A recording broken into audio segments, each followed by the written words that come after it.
सगळीकडे पाहत फिरते. मी इकडे तिकडे पाहू लागले कृष्णाला, पण कृष्ण भेटलाच नाही. 3 दिवस होऊन गेले, कासावीस झाली. शेवटी तिला नारद भेटले. नारदांना म्हणते, नारदा काय चुकलं माझं? 3 दिवस झाले, मला भूक नाही, तहान नाही, काही नाही, माझा कृष्ण मला भेटत नाही, काय झालं? महर्षी नारद म्हणताय, राधे तुला कृष्णाने खांद्यावर घेतलं होतं का?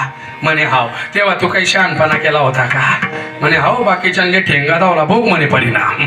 देवाचं तत्व आहे, देव कोणाला खांद्यावर घेत नाही, आणि घेतल्यावर अहंकार केला तर असा आपटतो तंगड बी हातात सापडू देत नाही म्हटले.